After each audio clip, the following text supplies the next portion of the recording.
Morning sir. हाँ, कैसे हैं? ठीक है। ठीक है सर। अब बताइए, शुरू करें आपका हम। इसके पहले आप अपना कोई क्वालिफिकेशन बताइए और आपका ऑप्शनल क्या है वो बताइए। सर मैंने ग्रेजुएशन किया है मैकेनिकल इंजीनियरिंग से, इंदौर से 2015 में। अच्छा। और मेरा ऑप्शनल LSW है सर। तो 2015 में किया तो अब तक आप क्या कर रहे थे? सर मेरे पापा का एक PDS की दुकान है अच्छा। जिसको मैं चलाता हूँ, उसके साथ तैयारी करता हूँ। आपने इंजीनियरिंग की पढ़ाई की और इतना जी सर। आपने अपने संसाधनों का, तब फिर भी राष्ट्र के भी संसाधनों का भरपूर उपयोग किया। उसके बाद आपने संसाधनों की बर्बादी की। आपने 5 साल अपने स्वर्णिम, जो यंग एज में एनर्जेटिक होते हैं, वो आपने पीडीएस दुकान चलाने में दी। मैं ये नहीं कहता कि पीडीएस की दुकान चलाना गलत है, लेकिन आपने इंजीनियरिंग की पढ़ाई की, ऐसा क्यों? क्या जी ऐसा सर। क्या किया? जी सर, मैंने 2015 में पास आउट होने के बाद मैंने सिप्ला कंपनी में इंटरव्यू दिया था अच्छा। और मेरा हुआ भी था, लेकिन मैं अक्टूबर में घर आया था, शादी थी बहन की। उसके दौरान मेरा एक्सीडेंट हो गया था सर। अच्छा। और उसके बाद मेरा फिजिकल, उसके बाद पैर ठीक नहीं हो पाया, थाई के पास अच्छा। गैस सिलेंडर गिर गया था पैर पे। अच्छा। अच्छा। उसके बाद मैं ठीक नहीं हो पाया, तो 2018 से मैं 15 से 18 तक घर पे ही रहा सर, बेड पर ही रहा। अच्छा। उसके अच्छा। बाद मैंने फिर घर पे रह के पापा की हेल्प करते हुए सब तैयारी करना स्टार्ट किया। तो आपने सब्जेक्ट्स में एलएसडब्ल्यू का चुनाव किया, तो अन्य आपने जब इतना पढ़ाई की, इंजीनियरिंग की, तो दूसरे विषय चुनने के पीछे रीजन नहीं? मुझे लगता है कि आप में कहीं पलायनवाद की सर प्रवृत्ति तो मैकेनिकल नहीं? इंजीनियरिंग मैंने 4 साल। मुझे लगता है कि आप में पलायनवाद की प्रवृत्ति दिखाई पड़ती है कि कहीं दूर तक चले या फिर उसके बाद दूसरा रास्ता अपना लिया। जी सर, मैकेनिकल इंजीनियरिंग मैंने 4 साल पढ़ाई की थी और मैं एक नए सब्जेक्ट की तलाश में था जो हम घर से ही तैयारी कर सके सर, क्योंकि हमको घर पे हम ट्रैवल नहीं कर पाए थे सर। तो मैं घर पे जाके तैयारी करने के लिए मैं अपने सीनियरों से गाइडेंस लिया, तो उन्होंने बताया और फिर मैं इसको देखा कि सर इसका प्रशासन में भी बहुत ज़्यादा महत्वपूर्ण रोल है, जिसमें समाज कल्याण और सरकार की परियोजनाएं योजनाओं के वर्णित है, जिसका हमारा प्रशासन में डेली का उपयोग है सर। अच्छा। तो आपका जो आपने जो एकेडमिक में पढ़ाई की, उसका प्रशासन में क्या उपयोग कर सकते हैं? जी सर, टेक्नोलॉजी का प्रशासन में बहुत ज़्यादा आजकल योगदान हो रहा है सर। कृषि को मैकेनाइजेशन किया जा रहा है और सर सोलर प्लांट का ज़्यादा से ज़्यादा इस्तेमाल किया जा रहा है, जैसे बिजली के उत्पादन में। और सर कृषि में जैसे कुसुम योजना है सर, उसके द्वारा किसानों को सौर प्लेट के द्वारा एनर्जी उत्पन्न करके सिंचाई के लिए इस्तेमाल किया जा रहा है सर। और हम सॉलिड वेस्ट मटेरियल को इस्तेमाल करके सर कंपोस्ट खाद्य का उत्पादन कर सकते हैं सर। और आत्मा जो है हर एक जिले में स्थापित है agriculture technology management agency sir, उसके द्वारा केंद्रीय विज्ञान केंद्र है, उसके द्वारा हम कंपोस्ट खाद्य उसका हम उपयोग कर सकते हैं सर, उसमें अपना योगदान दे सकते हैं। अच्छा। अच्छा, ये बताइए कि रिवर्स माइग्रेशन क्या होता है? जब कोई व्यक्ति अपने स्थान को छोड़ के बाहर काम करने जाता है और फिर पुनः वो घर पे अपना आ जाता है, तो उसे हम रिवर्स माइग्रेशन करते हैं। कोविड कोविड 19 को देखते हुए अभी रिवर्स माइग्रेशन बहुत हुआ। ये बिहार की अर्थव्यवस्था को संभालने में या उसको बिगाड़ने में, दोनों में बताइए कि क्या मदद करेगा और क्या नुकसान पहुंचाएगा?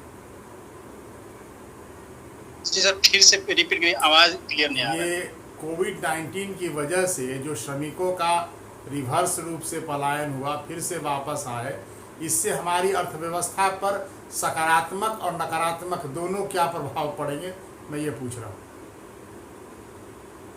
जी सर, नकारात्मक असर ये पड़ेगा कि सर हमारी जो अर्थव्यवस्था थी वो पोस्ट पोस्ट जैसे हम सैलरी बाहर से मजदूर भेजते थे उसके आधार पर चलती थी और अपना काम किया जाता था।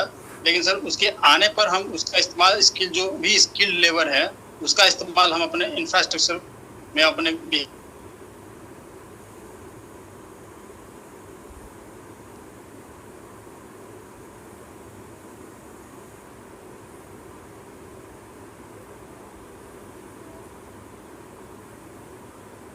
नेटवर्क और सर इसका नुकसान ये भी होगा कि सर हमें सरकार पे दबाव आएगा नौकरी को लेकर सरकार पर दबाव आएगा सर, संसाधन पर दबाव आएगा, और जिसके कारण अहिंसा फैल सकती है सर। जैसे हिंसा और अहिंसा, घर में अहिंसा फैल रही है सर। अभी सरकार का जो रिपोर्ट आया है उसमें महिला अहिंसा ज्यादा हो गया है सर लॉकडाउन के दौरान। ये सब प्रॉब्लम आ रही है सर। इन प्रतिकूलताओं को अनुकूलता में कैसे बदलेंगे आप, अगर बिहार प्रशासनिक सेवा में एसडीएम बनाए जाते हैं तो आप इस प्रतिकूलता को अपने अनुमंडल में अनुकूलता में तब्दील कैसे करेंगे? जी सर, सरकार की बहुत सारी परियोजनाएं चल रही जा रही है, जैसे कि अभी जैसे अभी खादी ग्राम अगरबत्ती उद्योग जैसे एमएसएमई सेक्टर में चलाया जा रहा है, जिसके द्वारा 70% सब्सिडी दिया जा रहा है सर लोन के द्वारा, और 25% सब्सिडी माफ किया जा रहा है। तो इसमें हम ऐसे बहुत सारी योजनाएं हैं जिसमें हम लोगों को इस्तेमाल कर सकते हैं, उसके स्किल को इस्तेमाल कर सकते हैं, जीविका के द्वारा सर जोड़ सकते हैं, मनरेगा के तरह जोड़ सकते हैं, कृषि में उनका इस्तेमाल कर सकते हैं। अच्छा, आप मुझे बताइए, आप इंजीनियर रहे हैं, इंजीनियर किस प्रकार के जॉब की श्रेणी में आता? जो सर ये गोल्डन कलर जी, गोल्डन कलर सर, गोल्डन में। अच्छा, गोल्डन के कलर जॉब का जो परिभाषित करिए सर। गोल्डन कलर जैसे गैजेट हो गया, मेडिकल हो गया, इंजीनियरिंग हो गया। अच्छा, तो ये हायर और फायर की नीति क्या है? जी सर, हायर जैसे कि जो कोई भी नियोजक है अपनी कंपनी में समय के अनुसार लोगों को नियुक्त करता है, और उसके बाद जब उसका काम हो जाता है तो उसको फायर कर देता है, उसको हटा देता है। अभी इस संबंध में कुछ कानून भी बने हैं, क्या कानून बने? सॉरी सर, पता नहीं पता। कारखाना और उद्योग में क्या अंतर है? सर कारखाना जहाँ पे न्यूनतम फीस और कार्य शक्ति के सहायता से 20 मजदूर और बिना शक्ति के 40 मजदूर काम करते हो, उसे हम कारखाना बोलते हैं। और उद्योग बोले हैं जहाँ पे प्राकृतिक संसाधनों का इस्तेमाल करके नियोजक और श्रमिक किसी प्रकार का वस्तुओं का निर्माण करते हैं, उसे हम उद्योग बोलेंगे। तो कारखाना में भी तो वस्तुओं का निर्माण करते हैं, जिससे उससे प्राकृतिक संसाधनों का उपयोग नहीं किया जाता है। उद्योग और इसमें ये अंतर है, प्राकृतिक संसाधन को ही उद्योग में करेंगे। तो खिलौना उद्योग है, तो खिलौना में कौन सा प्राकृतिक आप उपयोग करते हैं, जरा मुझे बताएं। खिलौना उद्योग नहीं कहते हैं, प्लास्टिक उद्योग है। प्लास्टिक उद्योग में कौन सा प्राकृतिक संसाधन का आप उपयोग करते हैं? सर उसमें बेंकलाइट का यूज होता है सर, उसमें गैसोलीन से प्लास्टिक का निर्माण होता है सर। तो प्राकृतिक कहाँ होगा? प्राकृतिक है गैसोलीन, तो प्राकृतिक है सर। चलिए हम बहुत सारे उद्योगों का नाम लेते हैं, चलिए अब उद्योगों का नाम ही लेना है तो बहुत सारे मैं उद्योग दे दूंगा। घड़ी बढ़ाने वाला उद्योग है, कहाँ से प्राकृतिक है? नहीं। बल्ब को बनाने वाला उद्योग है, कोई प्राकृतिक नहीं। उद्योग की परिभाषा जो है उसको आप अच्छे ढंग से आपने याद नहीं किया, चलिए समझ नहीं पाया। न्यूनतम मजदूरी, उचित मजदूरी और निर्वाह मजदूरी, इन तीनों में क्या अंतर है? सर उचित मजदूरी जो होती है वो न्यूनतम मजदूरी जो होती है मनुष्य की जरूरी आवश्यकताओं की पूर्ति के लिए होता है, जिसमें वो अपने कार्य कुशलता को बनाए रखे। और जो उच्चतम मजदूरी होती है वो न्यूनतम और जीवन निर्वाह मजदूरी के बीच की मजदूरी होती है। जीवन निर्वाह मजदूरी जो होती है उच्च क्लास की मजदूरी होती है, इससे अधिक मजदूरी दिया नहीं होती है सर।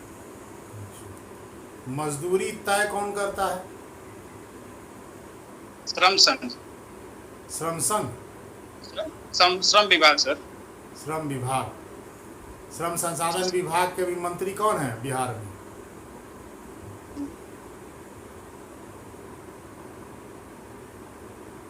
सर कोई सिन्हा है सर, पूरा नाम याद नहीं है। विजय कुमार सिन्हा? जी सर। अच्छा, और केंद्र में कौन मंत्री है? संतोष कुमार गंगवार सर। संतोष गंगवार जी जो है अभी थोड़े दिन पहले श्रम कोड लाए, श्रमिक कोड। ठीक है, ये श्रमिक कोड क्या होता है? सर जितने भी श्रमिक से जुड़े नियम थे उनको मिलाकर एक कोड बनाया गया है, जिसमें 4 कोड बनाया गया है सर। क्या क्या है कोड, जरा बताइए। सर अभी रिकॉल नहीं कर पा रहा हूँ 4 कोड, जिसमें सर अभी एक कोड को लागू कर दिया गया है, एक पे बातचीत चल रही है। अच्छा, अभी धारा अभी लॉकडाउन का पीरियड था थोड़े दिन पहले, तो बहुत चर्चा में रहा लॉकडाउन। ये लॉकडाउन और कर्फ्यू और धारा 144, इन तीनों में क्या डिफरेंस है? सर धारा 144 जैसे होता है जिसमें 3 से ज्यादा आदमियों को निकलने पर प्रतिबंधित होती है, और लॉकडाउन होता है जिसमें पूरा क्षेत्र को लॉकडाउन किया जाता है, लेकिन उसमें जरूरी चीजों जैसे दवाई, मेडिकल, सब्जी की दुकान खुली रहती है सर। लेकिन जो कर्फ्यू होता है उसमें सर जो जरूरी चीजें होती है, दवाएं, मेडिकल शॉप, ये सब भी बंद रहती है सर। मेन कारण ये। अच्छा, ये बताइए कि आपने अपना चॉइस दिया है एसडीएम, पहला पद। जी सर। एसडीएम और एसडीओ में क्या अंतर है? सर दोनों इक्विवेलेंट पद है, लेकिन जब एसडीएम जैसे एसडीओ होता है, जैसे पीडीएस का निगरानी करता है, तो उस एसडीएम होता है। जब जमीन का जो कर्फ्यू जो धारा 144 लगाता है, उस समय एसडीएम हो जाता है। और एसडीओ क्या करते हैं? जैसे पीडीएस शॉप होता है, उसका संचालन करते हैं। अच्छा अच्छा अच्छा। उस समय एसडीओ होते हैं, जैसे कि जमीन से जुड़े विवादों को सुलझाते हैं, उसे एसडीएम हो जाता है। अच्छा अच्छा अच्छा अच्छा। ये बताइए कि आपके अंदर वो कौन से गुण हैं जिसके कारण मैं आपका चयन एसडीएम पद पर कर लूँ, जो अन्य से मुझे लगता है क्या भिन्न हो? आप में अंदर क्या है? सर मैं सबसे पहले प्लानिंग करता हूँ, उसके बाद उसको एग्जीक्यूशन करता हूँ। मैं फोकस से कोई काम करता हूँ सर, और ऑनेस्टी से काम करता हूँ सर। तो ये तो दूसरे छात्र भी कहेंगे। जी सर जरूर कहेंगे, लेकिन उसका निर्णय आपको करना है सर, जैसे आप इसके लिए। अच्छा अच्छा, चलिए। अच्छा, आपकी हॉबी क्या है? सर बागवानी। बागवानी बहुत बड़ा सेगमेंट है, ये बागवानी है, बड़ा अच्छा सेगमेंट। आपको ये बागवानी जो क्या आप अपने घर में करते हैं या आसपास करते हैं, या कोई ऐसा स्पेसिफिक आपका ये? जैसे छोटा सा घर के बगल में है। अच्छा, अच्छा, अच्छा। किचन गार्डनिंग क्या होता है? सर किचन गार्डनिंग होता है जैसे घर के अंदर ही, जैसे गमले में पौधे को लगाए, जैसे मिर्चा, टमाटर, उसका हम डेली इस्तेमाल करते हैं। तो ये किचन गार्डनिंग की जो मिट्टी होती है वो आप कैसे निर्माण करते हो? सर इसको हम पहले कंपोस्ट खाद, जैसे गोबर होते हैं, मिट्टी को उसको मिलाकर उसको निर्माण करते हैं। अच्छा। ये कोको इसको आप जैविक खाद के रूप में बिकता भी है सर, मैं बाजार में बिकता है। मैं एक दिन पढ़ रहा था कोको पीट के बारे में। ये कोको पीट क्या होता है? सर पढ़ा हूँ मैं भी, लेकिन पूरी जानकारी नहीं है सर। अच्छा, उसकी जानकारी नहीं। अच्छा, ये अपने आप जो गार्डन लगाते हो, इसमें किस प्रकार के पौधे को आप लगाते हो? आपका खास कर जो सर इसमें सब्जी भी होते हैं और पौधे भी होते हैं। जैसे ज्यादा फूल देने वाले पौधे हो, जो अगल बगल का यूज पूजा करने में लोग कर सके, इस टाइप का फूल हम लगाते हैं, और सब्जियां भी लगाते हैं सर। अच्छा अच्छा अच्छा अच्छा। ये पोटेगर गार्डन का नाम सुने हैं? जी सर। पोटेगर गार्डन नहीं सर। नहीं सुना। चलिए, आज पेपर पढ़ा है आपने? जी सर पढ़े हैं। आज कौन सा पेपर पढ़ते हैं? दैनिक जागरण। दैनिक जागरण के संपादक कौन है? सर शायद सुनील गुप्त। अच्छा। आज का 2 अंतर्राष्ट्रीय खबर और 2 राष्ट्रीय खबर क्या छपी है? सर अंतर्राष्ट्रीय खबर में है एशियो के मीटिंग में सर राजनाथ सिंह 4 से 6 तक रहेंगे सर, 4-5 को रहेंगे सर। और अंतर्राष्ट्रीय जो अपने ट्रम्प साहब अभी अपने प्रचार कर रहे हैं, वो कमला हैरिस के बारे में बोले हैं कि वो हमारी बेटी से ज़्यादा अच्छी नहीं है। अच्छा, और तो ये लगता है कि ट्रम्प जो है, आपको क्या लगता है, इससे इस तरह का स्टेटमेंट देना ट्रम्प की गरिमा के विरुद्ध नहीं लगता? जी सर, लगता है। और ट्रम्प से हम लोगों की नज़दीकियां बहुत ज़्यादा दिखाई पड़ती हैं, तो क्या ऐसे जो लोग हैं उनकी महत्ता राष्ट्रीय अंतर्राष्ट्रीय परिदृश्य पर बहुत ज़्यादा बढ़ती चली जा रही है? ये अपसंस्कृति की ओर हम लोग बढ़ रहे हैं क्या? नहीं सर, जैसे कि अभी ट्रम्प साहब जो भी हैं हमारे विपक्ष में हैं, क्योंकि सर जो जिसके इनके विपक्षी जो डेमोक्रेट हैं, जो बिडेन, उन्होंने बोला था कि हम मुस्लिमों की आवाज़ और कश्मीर की आवाज़ हमेशा उठाते रहेंगे, लेकिन ट्रम्प साहब ने ऐसा अभी कभी नहीं कहा है। और ट्रम्प साहब ने सबसे पहले चाइना के खिलाफ उन्होंने आवाज़ अपना बुलंद किया था सर। तो अभी हमें अमेरिका की ज़रूरत है सर। अच्छा, तो ये अमेरिका की ज़रूरत तो ज़रूर है, लेकिन हमारे जो प्रधानमंत्री हैं वो तो ट्रम्प जी का प्रचार करके आए हैं। जी सर, ऐसा नहीं किया है। नहीं किया, उन्होंने कहा आपकी बार फिर ट्रम्प सरकार, वो तो वहाँ पे कह के आए हैं। वो तो दोस्ती के बाद चुनाव के लिए थोड़े बोले थे सर, वो दोस्ती के लिए बोले थे। आपकी बार ट्रम्प सरकार, उन्होंने कहा आपकी बार ट्रम्प सरकार, तो ये क्या दर्शाता जी जरूर कहे। है?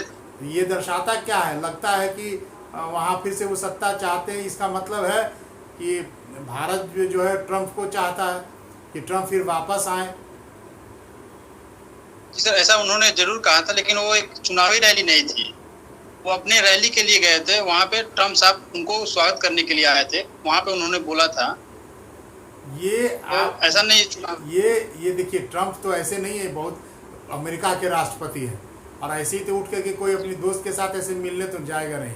ये डिप्लोमेसी के तहत हुआ, ठीक है। कहाँ ये आपको लगता है कि ये डिप्लोमेसी हमारी अच्छी रही? अगर ट्रम्प की सरकार नहीं बनी तो क्या दूसरे राष्ट्रपति आएंगे, उनके साथ हमारी ट्यूनिंग बन पाएगी? जी सर, ऐसा नहीं है, दूसरे राष्ट्रपति भी आएंगे तो हमारा संबंध अच्छा रहेगा, लेकिन जो भी अभी डेमोक्रेट का इतिहास जो रहा है, वो चाइना के खिलाफ वो नरम हो जाते हैं, जो कि अभी चाइना के खिलाफ जब नरम होगी तो चाइना हम पे हावी हो जाएगा। तो अभी हमें एक ऐसा राष्ट्रपति चाहिए जो चाइना को कंट्रोल कर ले। तो अभी रिपब्लिकन ही सही है सर। अच्छा, चलिए सर, आपसे पूछेंगे सर, आप पूछें इनसे। बिहार में कितने अनुमंडल है?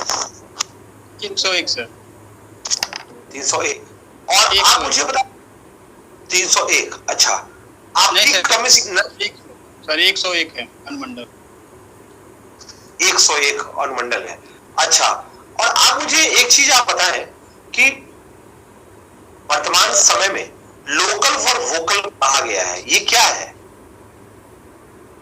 जी सर, प्रधानमंत्री ने आत्मनिर्भर भारत का निर्माण जो किया है वचन, इसके तहत जो भी सब पूरे देश या पूरे विश्व जो है सर, वो अपने फर्स्ट पीपल, अपने लोगों को पहले नौकरी देने की बात कर रहे हैं। जैसे अभी कतर हो गया सर, अमेरिका हो गया, तो भारत ने भी ग्लोबल चेन सप्लाई को तोड़ने के लिए वो अपने देश में उसका निर्माण करने के लिए बोल रहे हैं, जो चीजों का हम निर्माण कर सकते हैं सर, जो नहीं कर सकते उसका अभी भी आयात होता रहेगा सर। आपकी आवाज नहीं आ रही है? आवाज नहीं आ रही आपकी?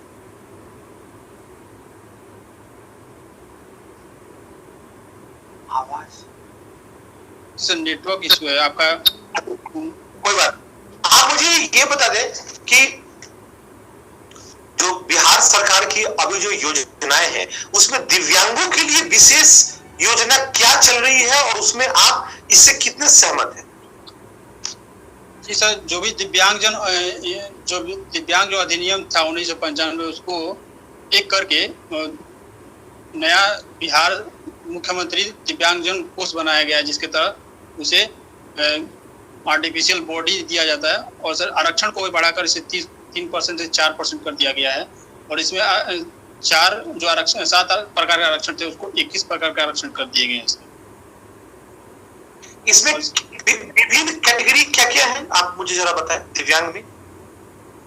सर अभी जैसे OH है, ऑर्थोपेडिक हैंडीकैप है, TT है सर, टर्म एंड डिफ, उसके बाद HH है, हियरिंग है सर, ठीक है, उसके बाद लेक्रोस्कोपिक जो ऑस्कोपिक है, जो सेवरल है जो सर अभी एसिड अटैक को भी इसमें जोड़ा गया है सर। अच्छा अच्छा। और जो ये बस स्टेशन, रेलवे स्टेशन और एयरपोर्ट पे दिव्यांग के लिए स्पेशल जो रैंप बनाने की जो है प्रयास, तो आप इसको सही मानते हैं, ठीक है कदम? जी सर बिल्कुल सही है सर। एक अच्छा, सर पहले से भी व्हील चेयर का इस्तेमाल किया जा रहा था। अच्छा हर एक स्टेशन। अच्छा अच्छा। और बस एक आखिरी सवाल मैं आपसे ये पूछना चाहूंगा कि आपने जो ये जो कहा कि कर्फ्यू जो लगता है, ये किस सेक्शन में लगता है? आर्टिकल 144। आर्टिकल 144 शायद। 144। और क्या है ये, आईपीसी है कि सीआरपीसी है? सीआरपीसी है। और तो आईपीसी, सीआरपीसी और सीपीसी में क्या अंतर है? सॉरी सर, आइडिया नहीं। कोई बात नहीं है। आप मुझे ये बता दें कि जो नगरीकरण जो चल रहा है, तो ग्रेटर पटना बनाने का अभी वो है, प्रयोजना है, तो ग्रेटर पटना बनने से आपको क्या लगता है कि प्रदूषण और उसका निस्तारण भी एक समस्या बनेगी? और ये क्या है, ये ग्रेटर पटना है क्या? ग्रेटर पटना जो बनाया जा रहा है, पहले से सर जनसंख्या, पटना में जनसंख्या घनत्व ज्यादा है, तो सर पटना के बाहर सर बिहटा और दानापुर को मिलाकर एक सिटी बनाया जा रहा है, जहाँ पे अंतर्राष्ट्रीय लेवल का एयरपोर्ट भी बनाया जा रहा है। और अच्छा, ये और उसको पूरा बिहार से पूरा जिले को 5 घंटे के रास्ते से के द्वारा जोड़ा जा रहा है। 5 घंटे में पूरे जिले से आप पटना को ट्रैवल कर सकते हैं। गंगा उद्भव योजना क्या है?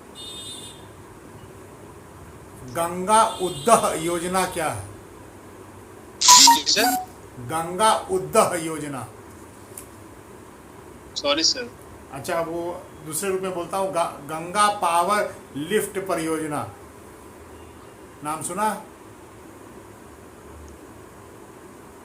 एक बार फिर से। गंगा पावर लिफ्ट योजना।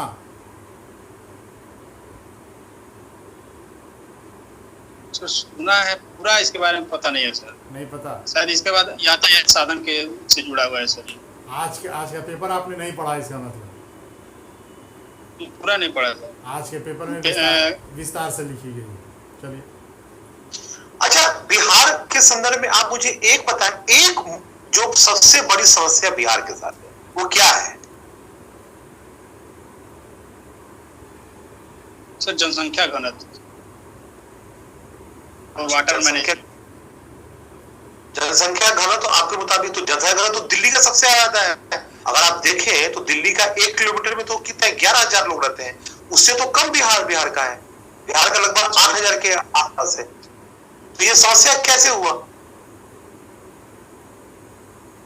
सर इसी कारण पोल्यूशन ज्यादा होते हैं और लैंड रिफॉर्म कंपनियों को नहीं मिल पाते सर। पहले सर दिल्ली पहले से ही डेवलप था सर, पटना अभी डेवलप नहीं हो पाया था सर। अभी जो डेवलप होने के लिए जो लैंड होते हैं या जो भी सामान की जरूरत होती है वो अभी नहीं मिल पा रही, जहाँ तक मेरी जानकारी। अच्छा अच्छा। और आप मुझे ये बता दें कि अभी शेल्टर होम में इतनी बच्चियां थी, आपने न्यूज में देखा होगा, उनके साथ यौन अपराध होते थे, तो आपको क्या लगा ये शेल्टर होम, और उसमें बहुत सारा अभी कंट्रोवर्सी भी रहा, तो आप इसको कैसे देखते हैं? शेल्टर होम्स का संचालन किस तरह था, नहीं था, वो कैसे आप देखते हैं? एज एडमिनिस्ट्रेटर आपकी क्या है रोल? सर शेल्टर होम बहुत एक नेसेसरी चीज है, क्योंकि सर वहाँ पे जो भी लड़कियां जो जिसके माता पिता नहीं है वहाँ पे उसको रखी जाती है। ये यहाँ पे अपराध हुआ, ये ये बिहार सरकार के लिए बहुत, क्या बोल नहीं पा रहे। चलिए कोई बात। आखिरी में मेरा सवाल ये है कि एक सवाल है, आपको मिल रही है आवाज? आपको मिल रहा है आवाज? जी सर। अच्छा, आप मुझे ये बता दें कि मिल रहा है आपको आवाज? जी जी। अच्छा, आप ये बता दें कि अभी जो मानव श्रृंखला जो बिहार में बना, चाहे वो शराबबंदी से हो, चाहे वो दहेज अधिनियम नहीं लेने से हो, तो आप इसको क्या मानते हैं कि क्या ये संसाधनों का वेस्टेज रहा, अच्छा रहा, क्या रहा? सर ये अच्छा पहल है सर, क्योंकि इसे लोगों को में जागरूकता फैलता है और लोग समझते हैं इसके बारे में, लोगों को इसके बारे में जानकारी होती है कि ये हानिकारक है, तो ये अच्छी पहल है सर।